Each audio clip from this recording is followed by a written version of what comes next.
Assalamualaikum warahmatullahi wabarakatuh, teman-teman. Apa kabar? Ketemu lagi dengan saya Bu Sri. Semoga kalian selalu sehat walafiat, selalu diberikan kemudahan, keberkahan, keselamatan serta kebahagiaan oleh Allah Subhanahu wa taala, teman-teman. Terima kasih untuk semua dukungannya, terima kasih untuk semua partisipasinya, sehingga channel saya hari-hari demi hari insya Allah bertambah penonton dan subscribernya. Dan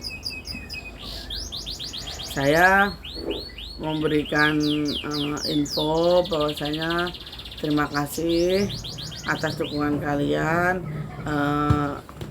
Insya Allah akan ada beberapa Al-Quran yang kita sumbangkan ke masjid. Mudah-mudahan amal jariahnya akan terus mengalir ya teman-teman. Amal jariahnya terus mengalir dari hasil YouTube ini, walaupun masih sedikit, tapi saya kan udah janji kalau hasilnya untuk membantu dan beramal ya teman-teman.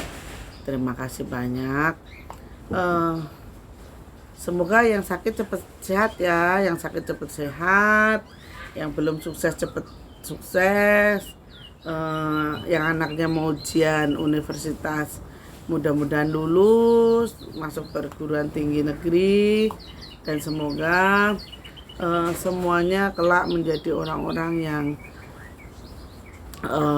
sukses teman-teman ya. Kali ini teman-teman masih dalam cerita yang sama, kita masih membahas soal mistis dan misteri. Tentunya kisah-kisah mistis yang saya alami.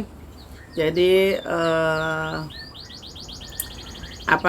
teman-teman, ini adalah cerita nyata, jadi tidak cerita karangan atau apa. Ini cerita yang saya alami teman-teman. Jadi kisahnya itu benar-benar cerita real yang saya alami. Kali ini kita kembali ke Gunung Lawu. Karena apa? Semalam tuh saya kok teringat ya, kalau teringat tuh gini. Saya masih ada satu janji yang belum saya penuhin di Gunung Lawu, yaitu untuk membawa putra naik sampai ke atas gunung. Sebenarnya begini teman-teman, ketika saya menguburkan ari-ari putra, jadi putra itu sampai umur kemarin, lebaran yang kemarin berarti 6 tahun itu ari-arinya ini belum busuk teman-teman, masih utuh hari-hari, masih utuh. Makanya sama mbah-mbahnya itu sampai heran, ini kok hari-harinya itu masih utuh kayak gitu loh. Kata mbahnya kan kalau hari-hari itu udah pasti hancur, atau kalau enggak itu kering ya. Ini hari-hari putra itu enggak masih utuh, makanya bisa saya kuburkan kembali ke Gunung Lawu waktu itu. Nah, dan di situ juga saya bertemu dengan Mas Alfi ya. Mas Alfi mudah-mudahan segera kembali, segera ingat akan keluarganya agar segera berkumpul dengan keluarganya. Semoga saja Mas Alfi ini segera kembalilah seutuhnya ke keluarganya teman-teman. Amin. Karena ibu dan bapaknya juga sudah menunggu sangat lama. Adiknya juga insya Allah kalau ketemu jodohnya mau nikah secepatnya. Jadi ya mudah-mudahan diberikan yang terbaik teman-teman. Kita manusia yang mampu berdoa dan berusaha.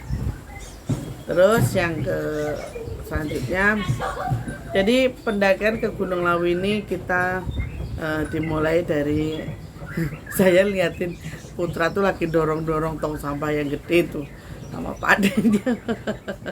Lagi mainan tong sampah. Jadi putra tuh di Jakarta nggak punya temennya itu tinggalnya kan kalau siang kan di komplek Cina semua, jadi orang-orang Cina kan jarang bersosialisasi. Nah di situ sampai di Bulak Peperangan itu masih nyaman ya teman. Ini langsung aja nggak perlu saya ceritakan dari bawah karena mengingat durasi. Jadi di Bulak Peperangan itu saya waktu itu kan mengubur hari-harinya kan berenam ya, berenam di situ. Walaupun banyak gangguan, kalau di Bulak Peperang itu pasti ada 2 orang yang menunggu. Itu pasti 2 orang itu berjubah. Itu namanya snorkeling sama snorkeling. Nah, setelah dari Bulak Peperangan itu kan ke Pasar Setan ya teman-teman, naik ke Pasar Setan. Pasar Setan tuh hanya kalau dilihat bukan apa-apa, hanya tumpukan batu di bawah bunga-bunga, apa ya namanya, bunga-bunga kecil gitu. Itu kalau orang melihat seperti itu. Cuman sejatinya teman-teman, di Pasar Setan itu adalah terjadinya semua transaksi, terjadinya semua awal pintu gerbang Gunung Lawu itu adanya di situ, di Pasar Setan itu. Di situ tuh banyak banget kehidupan, banyak banget kayak rumahnya mah sama seperti yang di sekarang ini teman-teman, kayak rumah panggung-panggung gitu. Nah, tapi di kehidupan Pasar Setan itu teman-teman, itu kalau di Pasar Setan Gunung Lawu itu teman-teman, nggak ada yang penghuninya itu kecil, itu nggak ada teman-teman. Jadi penghuninya itu dewasa menuju tua gitu. Dan di Pasar Setan Gunung Lawu pun itu ada satu, kalau di sini tuh kayak lurahnya itu loh teman-teman. Lurahnya tuh tepat rumahnya tuh berada di tengah-tengah pasar itu. Jadi mengelilingi mengelilingi rumah si lurah ini tadi. Jadi seperti itu. Makanya disebutnya Pasar Setan. Nah, di situ barang-barang yang dijual tuh barang-barang ya kayak biasa, kayak makanan. Cuman sebenarnya kalau dilihat seperti makanan kita ya, cuman ini bukan. Jadi mereka menjual itu sebenarnya sih nggak ada transaksi jual beli di situ teman-teman. Antara mereka tuh nggak ada transaksi jual beli, cuman kalau ada manusia yang masuk ke alamnya, itulah yang akan terjadinya transaksi di situ teman-teman. Dan mukanya pun mohon maaf aneh-aneh, ada yang mencong ke sono, mencong ke sini, ada matanya yang di atas, bibir yang ke gini. Nah seperti itu. Terus di situ, terus saya kan kalau di Gunung Lawu itu kan paling seneng di Telaga Kuning ya teman-teman. Saya itu paling seneng di Telaga Kuning itu karena apa? Di Gunung Lawu itu, di Telaga Kuning itu adalah tempat penjaranya bagi orang-orang yang mencari pesugihan teman-teman. Sama tempat di penjaranya orang-orang yang mendaki tetapi itu kalau ibarat kata itu mendaki tapi melakukan kesalahan gitu loh teman-teman. Yang meninggal melakukan kesalahan itu, mereka di sana itu dijadikan buruh. Buruh itu bisa ngangon ternak, bisa di tukang maku kayak gitu, maksudnya tukang bikin rumah. Nah saya pertama kali melihat Mas Alfi itu di situ sama Purwanto ya, Alam Purwanto itu di situ saya melihatnya. Terus saya juga syukur alhamdulillah dipertemukan dengan Mas Alfi Kurniawan. Jadi saya tahu bahwasanya makhluk jin ataupun apa tuh namanya teman-teman, sebangsa jin itu tidak akan serta-merta mengambil seseorang. Jadi kalau ada namanya tumbal pesugihan kok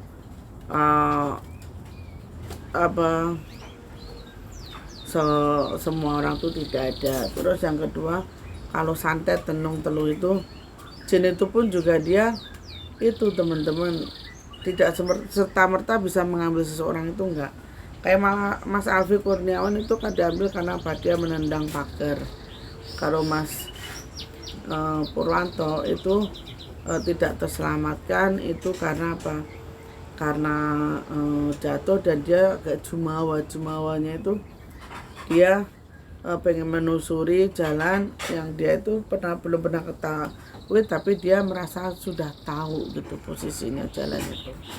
Nah, adapun di Gunung Lawu sendiri teman-teman, mungkin orang beranggapan kan nggak boleh diceritakan tentang goibnya Gunung Lawu segala macam. Tapi kalau saya, insya Allah saya ceritakan teman-teman, itu bukan untuk artinya saya wah itu sombong amat apa, wah itu masuk jumawa sok tahu Gunung Lawu tuh. Enggak, sama enggak seperti itu. Saya bercerita seperti ini teman-teman agar kalian yang ingin mendaki Gunung Lawu itu berhati-hati teman-teman, berhati-hati. Dan jangan anggap apapun bentuknya, entah itu batu, entah itu pohon, entah itu ranting, jangan kalian anggap itu hanyalah benda biasa, karena biasa jadi itu sesuatu yang ada goibnya teman-teman. Jadi seperti itu. Ini terkadang tuh orang tuh gini, merasa jumawanya tuh sekarang kan zaman modern, nggak ada, maaf ya sendawa saya maaf karena terkadang orang itu jumawanya itu gini, sudah merasa pengalaman, sudah merasa pendaki, jadi menganggap hal-hal yang goib itu tidak ada teman-teman. Tapi sebenarnya hal goib itu ada, cuman ya itu tadi, kita percaya atau tidak gitu loh teman-teman. Kalau saya percaya karena saya sudah mengalaminya dan saya sudah berinteraksi dengan mereka selama berpuluh-puluh tahun, dari tahun 99 sampai sekarang. Alhamdulillah saya berinteraksi dan anak saya sekarang berinteraksi sama mereka.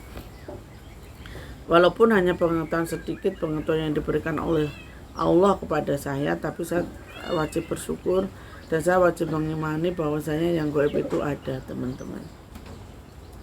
Jadi kalau yang di Gunung Lawu itu yang itu ngambil seseorang itu juga tidak serta-merta, pasti mereka sudah punya kesalahan. Yang kedua, mereka masih ada terah turunnya Adipati Cepu. Adipati Cepu itu berarti bukan orang Cepu loh ya.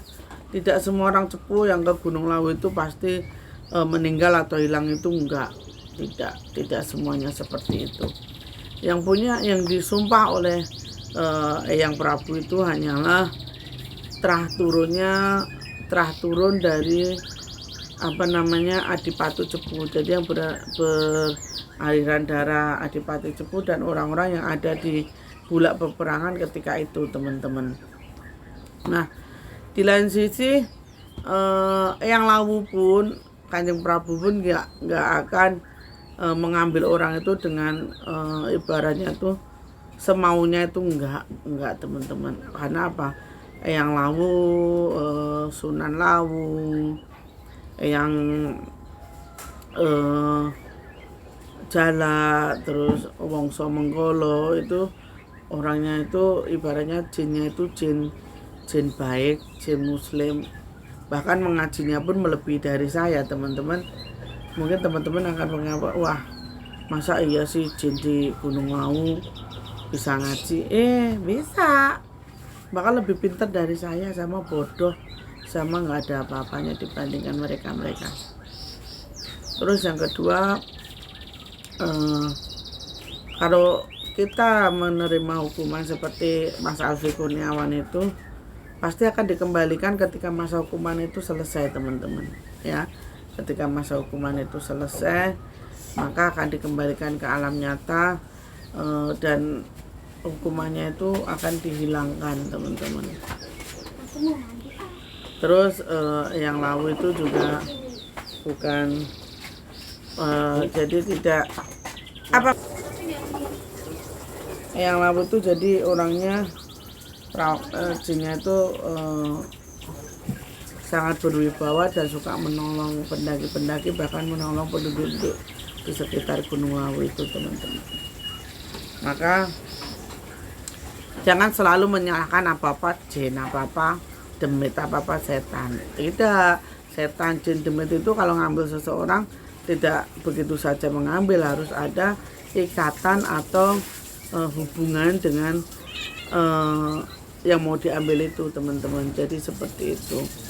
Jadi tidak semata-merta wah ini mah diambil setan, diambil demit, pesugihan, enggak teman-teman ya.